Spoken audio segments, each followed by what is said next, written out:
for second place right What after. are you So if talking things are about, working bro? out for you, you can just keep that ball rolling as you have multiple games of the same map in a row. Yeah, and then the opposite of that, right? We had Bigetron first Erangel. I think they ended 3 up 14th Erangels, place, 2 so Miramar? second Oh my Erangel, they ended goodness. up 15th place. And on the third I one, might it's fall all asleep when the down to Miramars Erangel hit, bro.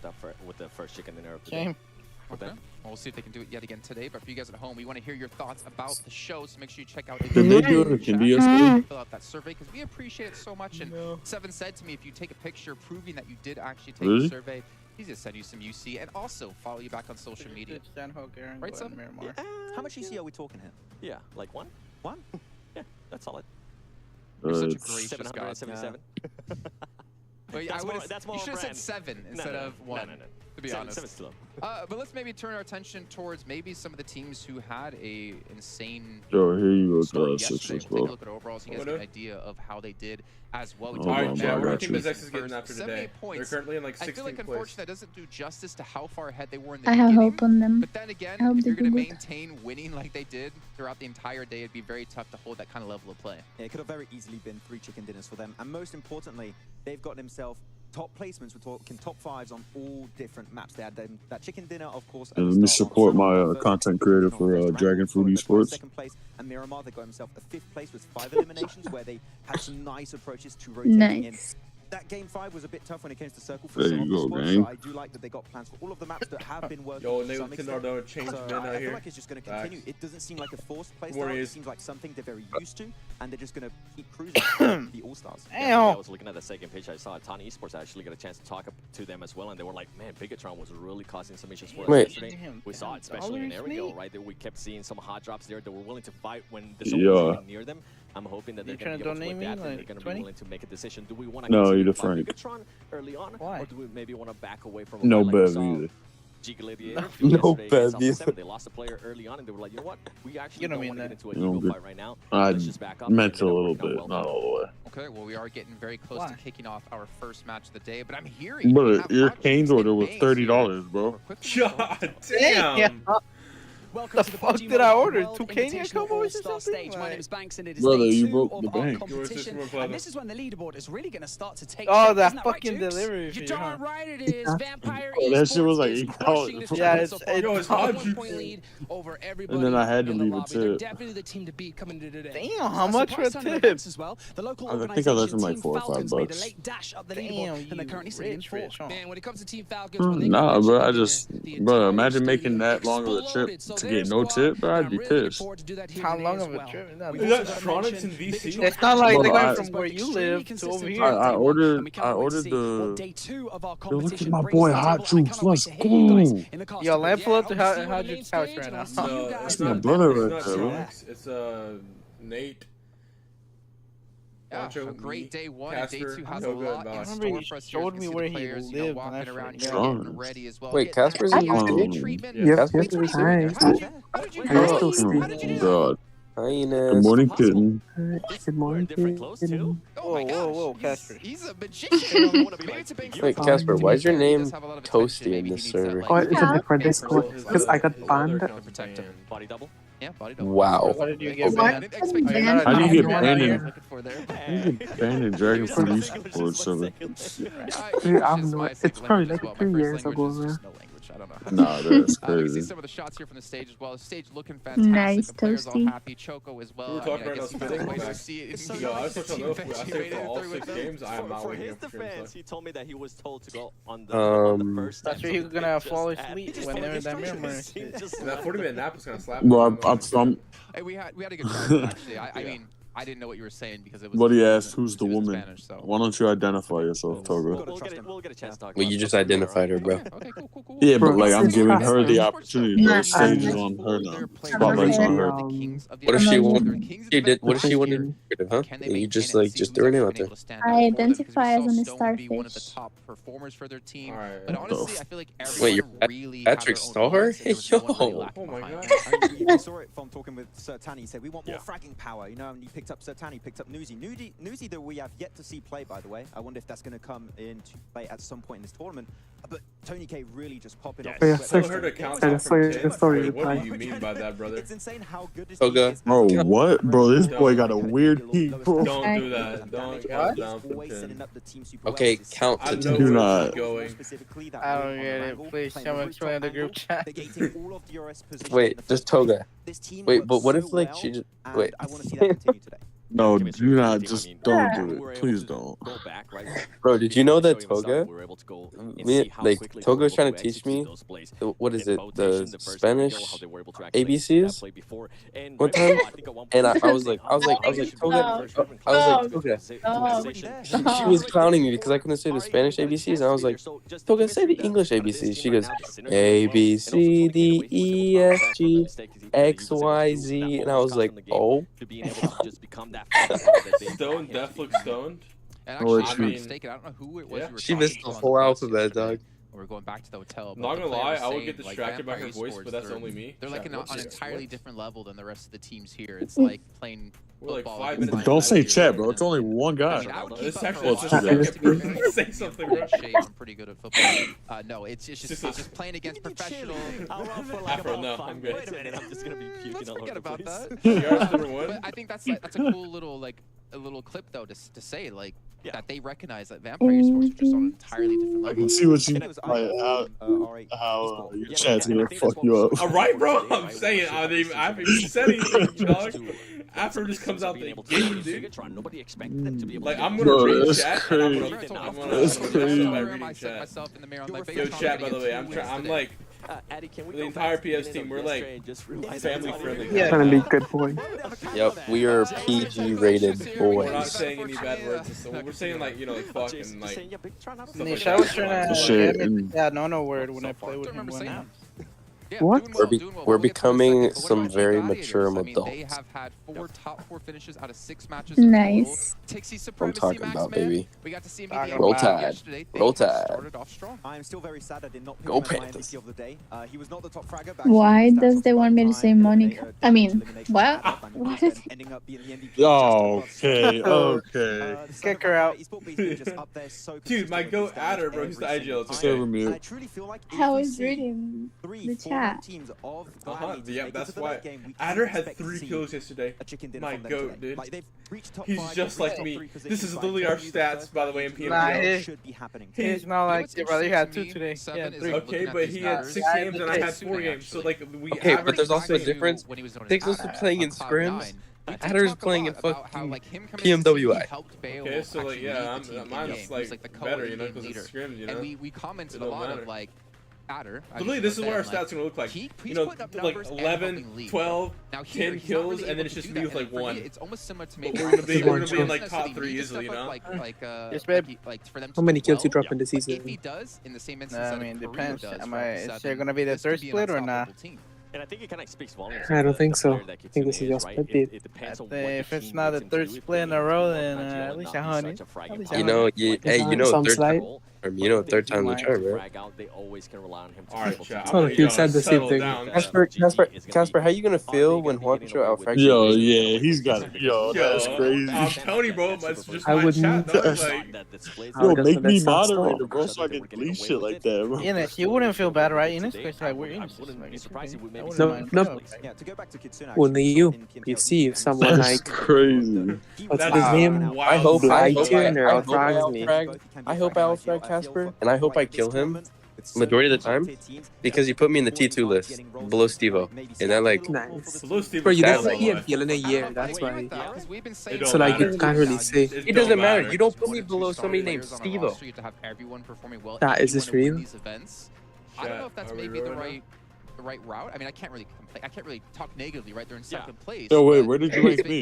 Wait, Stevo hasn't played in a year either, did he? Your pick here was in there. In terms of like the depth of a roster. Nobody what tier was I ranked? You won there, like in the picture of you won in the website. Potentially, I mean, I feel like then just only Chronic was there. get as many points as possible against Fireflux at the time Oh, because there was a fuck. lot of competition. Yeah, put him as T1, I think. Where would you have put me?